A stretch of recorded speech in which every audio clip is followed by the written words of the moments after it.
সবুজ ফসলের মাঠ, নদী নালা ঘেরা এক গ্রাম। গ্রামটি যেমন সুন্দর, গ্রামের নামটিও তেমনি মধুর। গ্রামের নাম ছিল মধুপুর। গ্রামের এক পাশে ছিল বড় একটি জঙ্গল।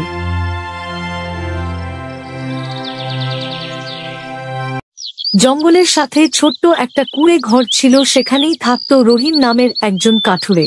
রহিম পুরোদিন অনেক পরিশ্রম করত।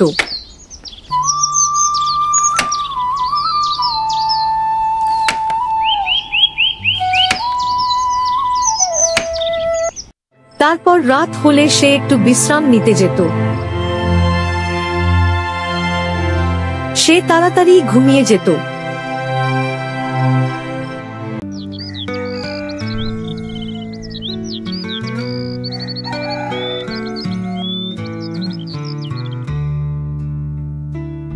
প্রতিদিনের মতোই আজও সে সকালে তাড়াতাড়ি ঘুম থেকে উঠে পড়ে।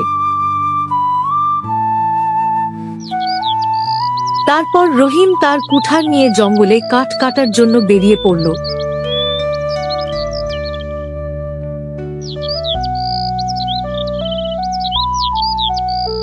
যেতে যেতে রহিম জঙ্গলের অনেক গভীরে চলে গেল।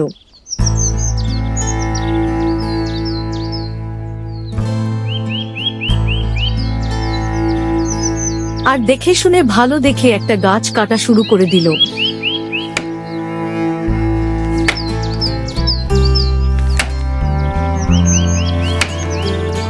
একটু পর রহিম আরো কিছু ভালো কাঠ কাটার জন্য জঙ্গলের আরো গভীরে যেতে লাগলো। যাওয়ার পথে সে এক জায়গাতে বসে একটু জিরিয়ে নিল। তারপর আবারও সে চলা শুরু করে দিল। যেতে যেতে এক সময় রহিম একটা অচেনা পুরনো গুহার সামনে চলে গেল। রহিম কোনো কিছু না ভেবেই সেই গুহার মধ্যে প্রবেশ করল। গুহার মধ্যে গিয়ে সে সেখানে একটা প্রদীপ দেখতে পেল। প্রদীপটি হাতে নিয়ে রহিম একটু ঘষা দিতেই প্রদীপ থেকে একটা জিন বেরিয়ে আসলো। রহিম অনেক ভয় পেয়ে গেল। সাথে সাথে জিনটি রহিমকে বলতে লাগলো, আমার মালিক, আপনি আমাকে এই বন্ধ প্রদীপ থেকে মুক্ত করেছেন। আপনি আমার মালিক। আপনি আমাকে যাহা হুকুম করিবেন আমি তাই পালন করব।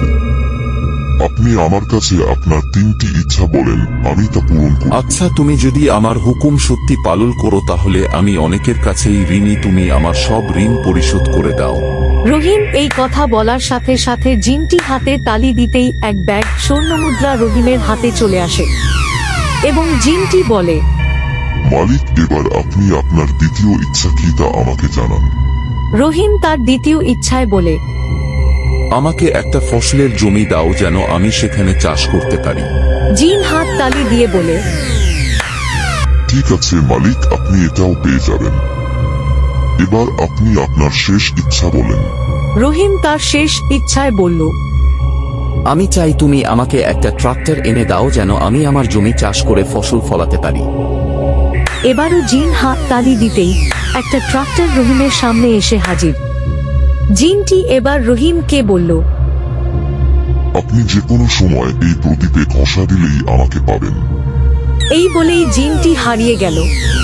আর রহিম এদিকে দেরি না করে ট্রাক্টরটি নিয়ে বাড়ির উদ্দেশ্যে রওনা দিল।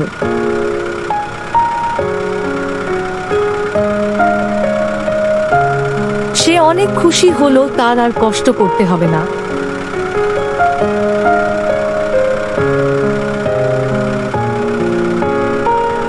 সে খুব তাড়াতাড়ি বাড়ি পৌঁছে গেল।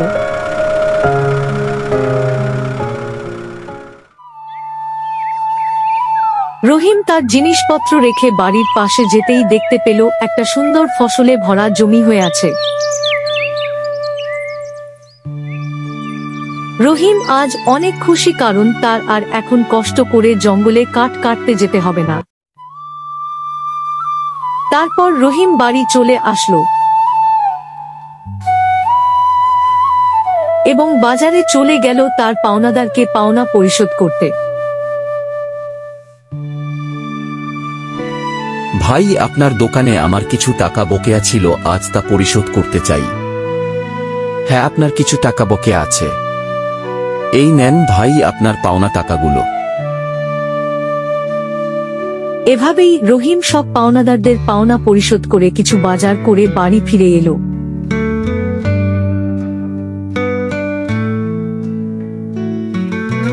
তারপর থেকে রহিমের আর কষ্ট করতে হয় না। সুখে শান্তিতে রহিম তার বাকি জীবনটা কাটাতে লাগলো।